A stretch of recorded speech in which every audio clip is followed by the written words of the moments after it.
You're listening to the Minor Detail Podcast, a place where all things community, encouragement, and lifestyle come together through meaningful conversation. I'm your host, Khaila Ariel, and I'm so grateful that you chose to join me on this journey of authenticity to serve as a link that amplifies human connection in our everyday lives.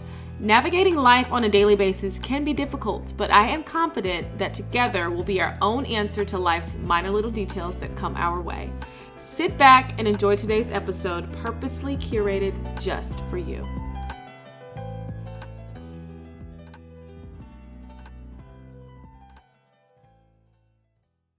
Hey y'all, and welcome back to the Minor Detail Podcast. I'm your host, Khaila Ariel, and I am so grateful that you chose to tune into today's episode. Today, I'm sitting down with Jamilla Pipersburg. Jamilla is the founder and CEO of skincare and natural wellness brand Realm Concept Market. Jamilla, thank you so much for joining the show today. Thank you so much, Khaila. It's such a pleasure to be on. Listen, I'm so excited. I think that number one, we were just chatting offline about how all of our worlds are colliding and how, this conversation has come together. But I'm also just excited to hear about not only your brand and the work that you're doing behind building the brand, but what led you to get to that point. You know what I mean? I think that is the part of what makes the minor detail so special to me is we don't have an exact blueprint to how we need to do life. And we oftentimes even feel like, there's just a lot of questions. There's those minor little details that we're trying to get at. And so I know that this conversation will be super fruitful and really touch a listener today. So before we even dive in, I want to know, how are you feeling today? I'm feeling really good. I'm in an upbeat mood. It's a sunny day in Brooklyn, so I'm in a really good space. How about yourself? I'm good. The weather switched up on us in Dallas yesterday or the day before. So it's back in the 50s. I don't love that, but the sun is out. So, I'll be appreciative of that part. You got to take it how it comes. So it's been such a weird winter, spring season. So you got to find some joy in it. No, literally. Okay, so let's pivot into chatting a bit more about Realm Concept Market. So I would love to just hear more about your background and where the brand derived from. So my background, my professional background used to be, it feels so weird saying it, but it used to be in advertising and tech sales. So again, very different world doing digital sales, a lot of times helping brands bridge the gap between technology. But it's very different to say building your own brand realistically with Realm from the ground up. So in the course of my early 20s, I found out that I had a thyroid condition. And I was like, oh, this isn't great. This doesn't feel great, especially in a job where I had to be really high energy. And then in my mid 20s, that thyroid condition was then layered on with PCOS. And as you know, polycystic ovarian syndrome can affect sometimes, like they say, 1 in 5 women. So a lot of people experience that hormonal change, and 100% of people experience hormonal changes as their lives progress. And on my end, I was like, wait, so now I have this thyroid condition, and then I have PCOS, and it's like this holy expletive. What am I going to do? You can go to a ton of doctors. They're going to tell you to take a bunch of pills and different medications. And I just knew that I wanted a more natural approach to my life. And I became really concerned. It's like, okay, I'm in my mid 20s and I have this, plethora of medications and ointments and this, that for my skin, for my overarching body. And I just didn't want that experience. So first things first, I started changing up just my lifestyle, what I was eating, what I was doing, trying to get my sleep rhythm back into a more a healthier cycle. And then as I did more research, I just realized that some of the effects that I was having was based on all the stuff I was putting on my skin. Especially as a Black woman, or really an Afro-Latina, we are so used to having that box or that bin or that closet with a lot of stuff. And we don't really consider the layering of chemicals that we're applying onto our skins and on our bodies. And I think I just had that moment where I was like, I just want to change that. Big leap to say, maybe get people to see it from my perspective. But I knew that it was possible, and I knew that it was feasible to create a clean and sustainable product that can help you achieve the same beauty and beauty wellness regimen without all the chemicals. And that's Wow. how I'm here to be. Yes, like you definitely mentioned a lot of great Yeah, things. You know there's what I a lot. mean? Yes. So exactly, like you said, like you mentioned a lot, there's a lot to unpack there, which I am excited to do. So let's take it back a little bit. You mentioned that you worked in tech and advertising sales, which you don't do anymore. And at that point is when you were first diagnosed or realizing that you were dealing with, two separate conditions between thyroid disease and PCOS. So at that point, did you, what made you decide to no longer work in tech sales? Um, so I had already built Realm at that point for like a year or two. The business had grown and had been doing pretty well. And I also knew I wanted to go back to graduate school. So I was like, okay, so are you going to do like a demanding full-time job? Are you going to go and get an MBA and continue to build and scale a business at the same time? And I know that we all think we can do it all, but I also had to think of my health and my wellness and what I wanted to see in the world. And I'm like, okay, I could spend these 2 years basically knocking myself down, or I could take one of these things away, really focus, get my health where it needs to be and maintain it, and still see the results of, a decent quality of life. So it was a Absolutely. difficult decision, but I made it. It was good. Yeah, absolutely. And I love that you chose yourself in that situation because I think oftentimes we feel like we need to do it all at the same time. Like I am of the belief that we can do it all, but not at the same time. Like it can't happen at the same time. And so hearing that you were able to make that distinction between like, okay, what needed to go and what could stay. I mean, naturally we feel like, oh, this is my full-time job. Like this is what's paying the bills. I have to do it. But clearly, you felt stronger about leaning into grad school and then of course continuing to run the business, which sounds like it was thriving at the time. Yeah, I think a lot of the times I try to question to myself, can I do all of it well? Not great, great subjective. We all can beat ourselves down to a pulp when it comes to how great something else, but can I do some well? And I knew that I couldn't do my job well because it was really demanding, and in a good way. And I also knew that my business was really demanding, was still like in its infancy stages. That was really demanding. And I also knew that graduate school was going to be a full-time job as well. So I really questioned, did I want to be a really bad student, a mediocre employee, and a half this business like decent business person? And when I couldn't answer that and find a way to fix it, I said, okay, it's decision making time. Wow. Okay. So fast forward now, not even fast forward, but you've started the business. Yeah. You mentioned earlier that we all have, the bin of products that we use and we pull from daily between hair and skin. I know I have that bin. I'm pretty sure everyone listening has that bin or those drawers as well. Yeah. What were some of the products that you learned or even ingredients that you learned were creating different effects with your condition? I found that a lot of the times, different lotions, especially things that had just a lot of chemicals that I couldn't even pronounce, right? I think to myself, like, oh, this is just like my winter lotion and my this lotion. Or I used to love buying, especially creams, butters with like a lot of fragrance and all kinds of stuff. Those things again can cause a host of issues. I won't call out brands because people are always changing their formulations, and we don't want to get to that place where we tell someone don't use X, and I might know that something has evolved.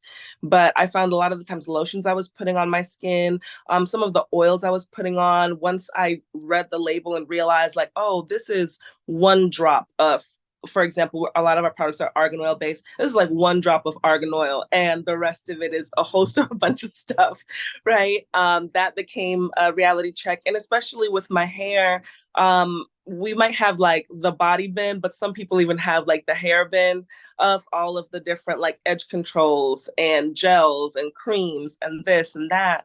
And I also realized same thing, we put we take a shower, right? We wash our hair, our pores are open, more exposed, and we're lathering all of this stuff on. And it does make a difference. It does enter the body some way, somehow. So I think really the first things first is understanding to turn the product around and look at the label. If you can't pronounce it, you don't know what it is. It has a lot of the words ethyl in the end. Maybe start to do some investigation. And that's where I started changing up what I was putting on and in my skin.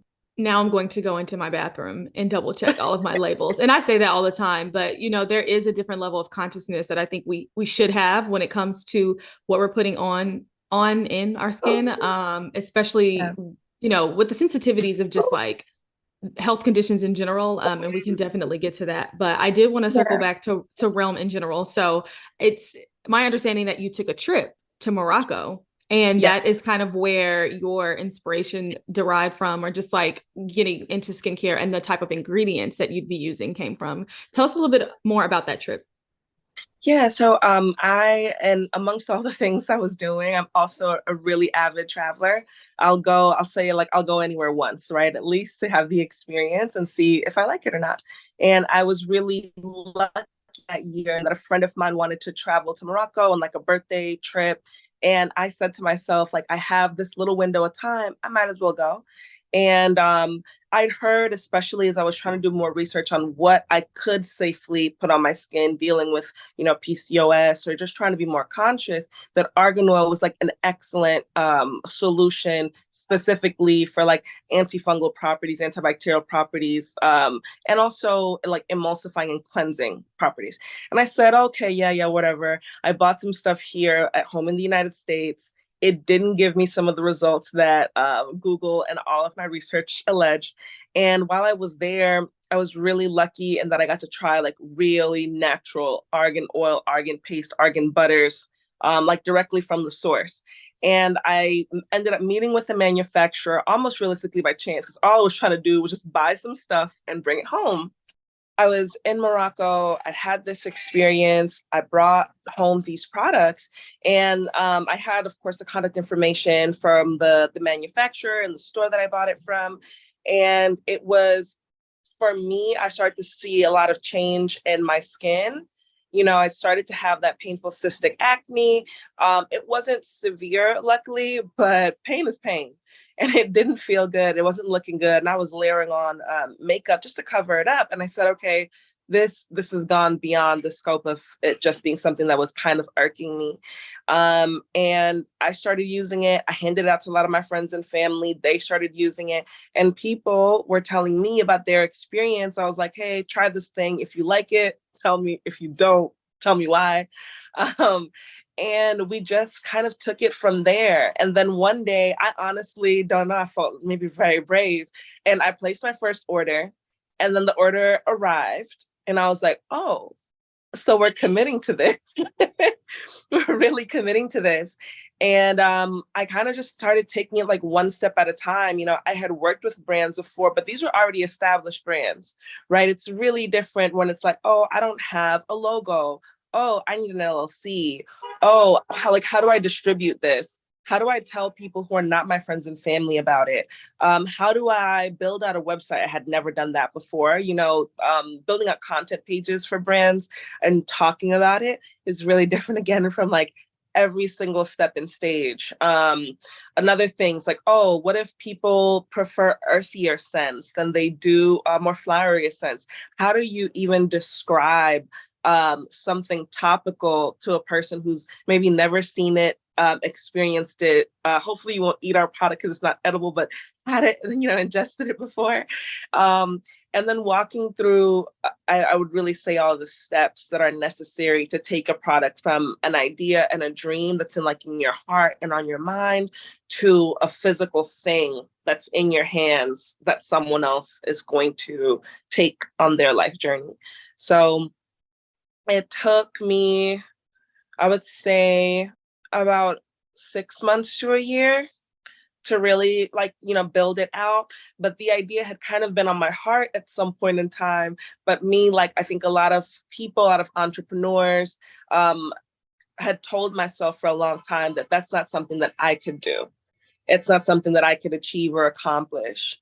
And then again, that courage kind of steps in, and some of that confidence, that strength kicks in. And I was able to take that thing that was just present in my mind and turn it into a physical line of goods. I love that so much. And I think what is always so interesting when we tell those stories or talk out our stories is how like it's all connected. You know what I mean? You had experience working in ad sales, ad and tech sales specifically. And so you've seen how these things come from an idea or a concept into like a real tangible product. And so having had that experience, I think that that adds in some of the confidence, right? That it takes to go ahead and say like I can do this regardless of if I've done like every step on my own. I have some type of experience that gives me permission to say, like, you know what? I'm going to go ahead, I'm going to try this and I'm going to see what happens. And I just think that's so beautiful because when we're in it, it's all like, what is this random stuff that's happening? And, it feels hard. But Yeah. when you zoom out a little bit and really like revisit and relook, take a look at it all from like a different level, you're like, wow, it's all so connected. And so I heard you basically saying that and telling your story. And I just think it's so beautiful. Thank you. I really appreciate that. Absolutely. So at this point, we've, you've created the brand or, you started with the concept, you passed some of those products out to family and friends, you saw it working on both them and yourself. And now it's like a full blown product that people can purchase and buy themselves. Like, what has that experience been like for you? I'm like, I can't even imagine because I don't have a product of my own just yet. And I'm like, that just seems it's a goal for sure, but it just seems so cool. But it's like it's work. What has that been like for you? It has been the craziest, upside down, wildest ride, and it's worth it. If you have it like in your mind, on your spirit to like do something of that like nature, I would say, even if it's like you work on it, I used to tell people that I genuinely believe this in everything I do.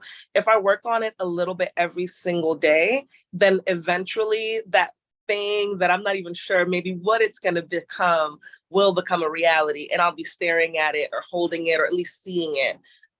It's been wild, but I love it. It's been an interesting ride. It's so funny you say that. A few episodes ago, I talked to someone else who said that same thing, like putting in incremental time or like every day, 45 minutes, whatever it takes. Like it will at some point become enough of a reality that like that also keeps you going. And so hearing you say that, I'm like, it must be true.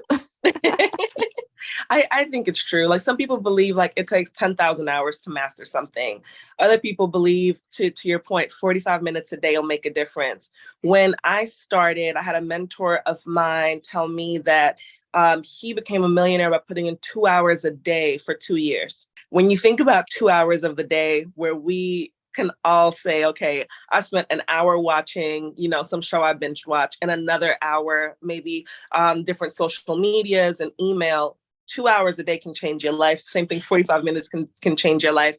And for me, it was those few months and that decision that I wanted to see a change and I wanted to make a change. I don't quantify it into hours. Maybe I should have, but I think we're too late to go back now. Yeah, And no, absolutely. Oh, I'm sorry. Go ahead. no, I'm just going to say same thing. Absolutely. Like it's all worth it. Yeah, no, for sure. And I think that with like giving your experience and just everything that you have evolved into, up until this point, how do you feel like that has shaped, the way that you are wanting to educate yourself around your approach to wellness, as well as other women on how they can not only combat the effects, but also like again, change their approach to wellness and how they're taking care of themselves? I still kind of hold near and dear like we should all have somewhat of a holistic approach to wellness. There's nothing wrong, and I really stress this a lot of times to women. I guess it really applies to all people, but there's nothing wrong in slowing things down for yourself so you can assess what's best for you.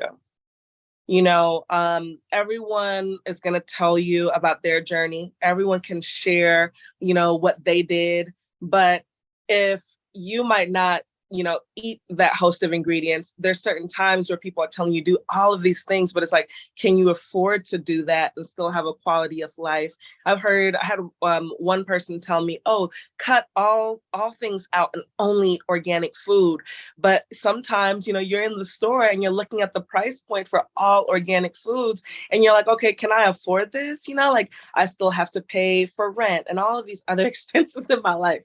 So the same way I think I try to approach business, like slow it down, reapproach, start making small incremental change. So then those changes become a habit. And upon that habit, you have like a really strong foundation to see the change that you want to see for your life.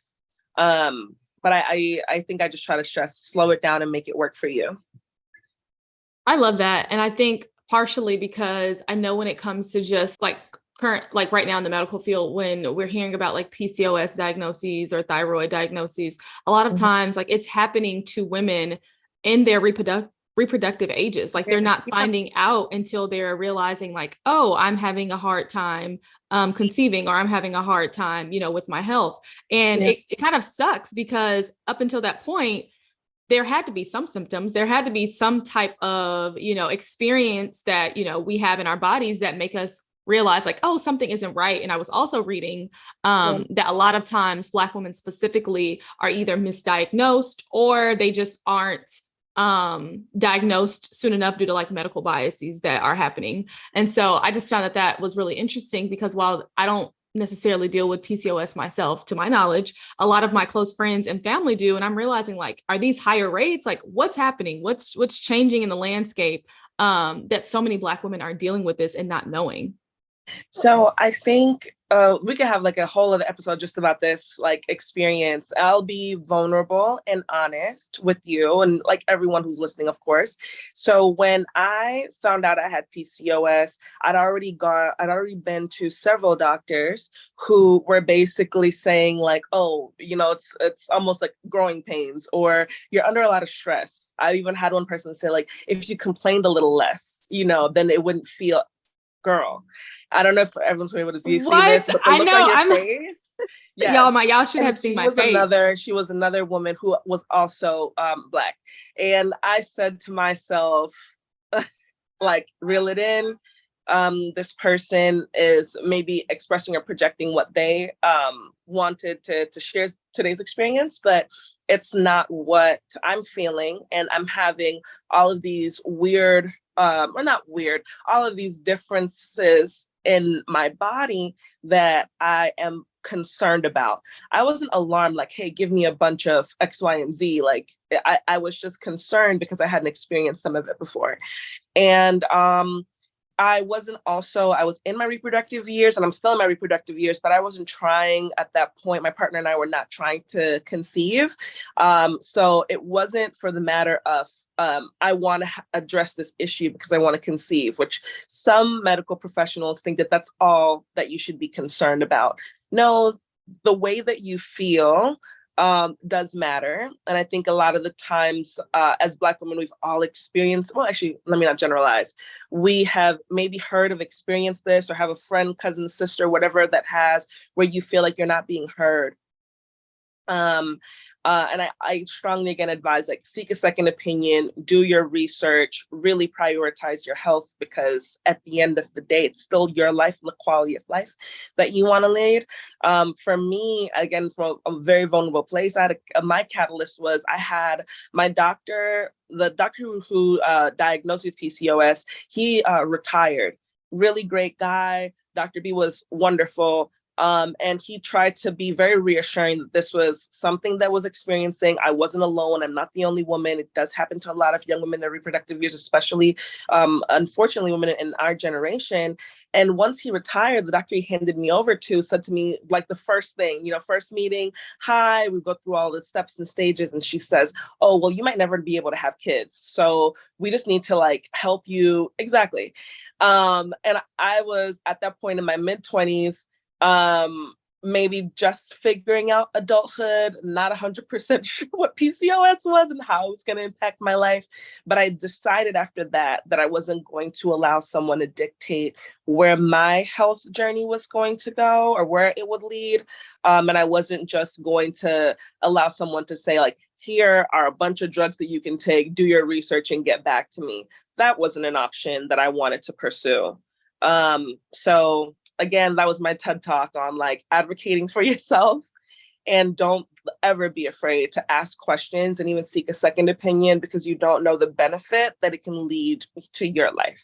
No, I mean, everything you said is literally amazing. One, I cannot believe how disrespectful our quote unquote doctors are. in the healthcare Some people industry. are. Some people are. And Yes. I think that's a Yeah. choice.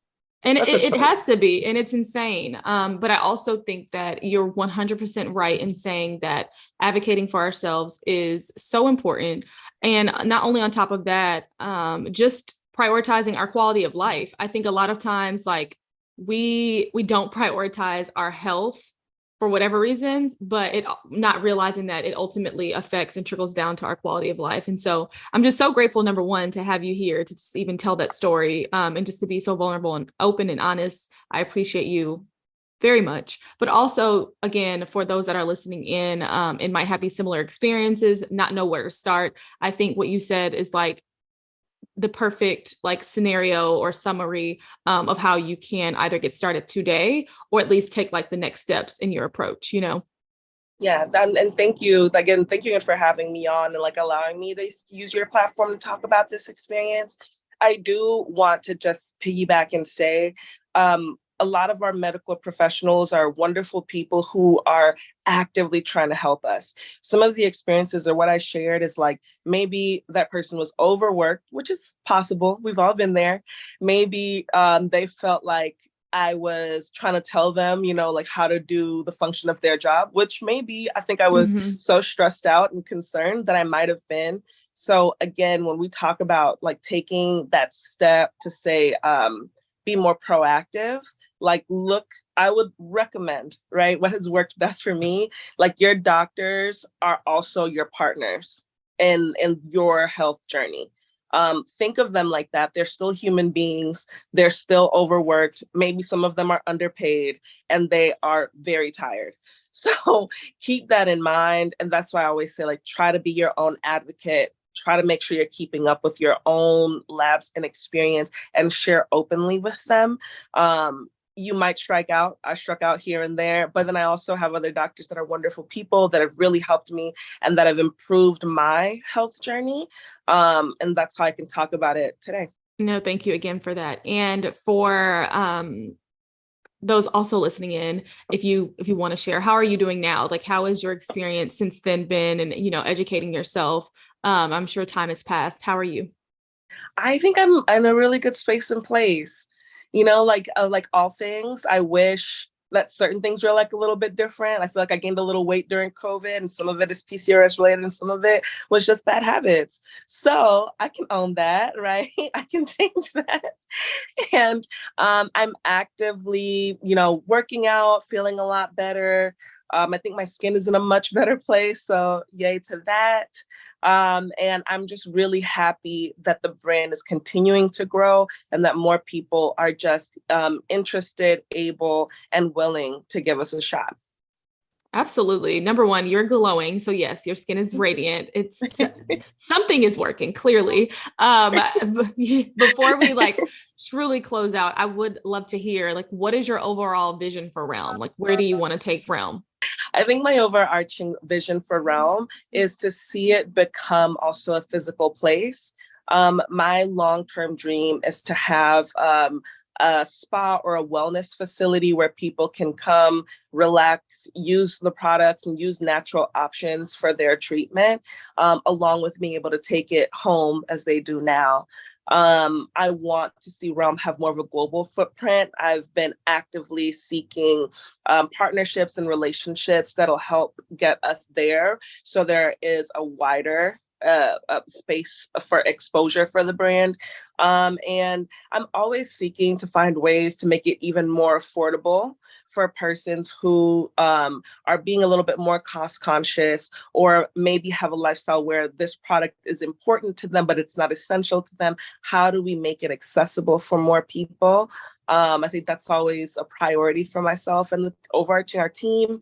And I just hope that there are more products out there for people like myself and people who are like you, who are seeking natural, sustainable, truly clean products, so they can see their skin and their lives continue to glow. I love it. You're such a gem. Like I really do believe that you have the best interest in like everyone, and I just love it. There's so much grace about you. And I'm like, Yeah. yes, I'm like truly rooting for you. So, where can people purchase Realm? like the actual products, and then where can people find you and support you? Oh, thank you. Thank you so much. So you can actually buy rum on rumcontentmarket.com. We're on almost all socials, Instagram, Facebook, Pinterest, TikTok. So you can buy us on all of our storefronts there. And for the Amazon shopper, we're also available on Amazon. In the coming month, we should have a few Amazon exclusive products. So that, again, you can toss that in your Prime cart and keep your day rolling. But if you search us on almost all of those engines, you'll find Well Concept Market. Amazing. Well, thank you again and again for stopping by, Jamilla. I appreciate you. I know listeners appreciate you. We will definitely be watching everything you do in the coming months, years, etc., and rooting you on along the way. Until next time, I'm so glad we got to have this conversation. So thank you again. Thank you so much. It's been an honor and a pleasure. So I appreciate you. I appreciate the listeners giving me your time today, and I hope that you check us out. Absolutely. For those listening in, thank you so much. Until next time. Bye.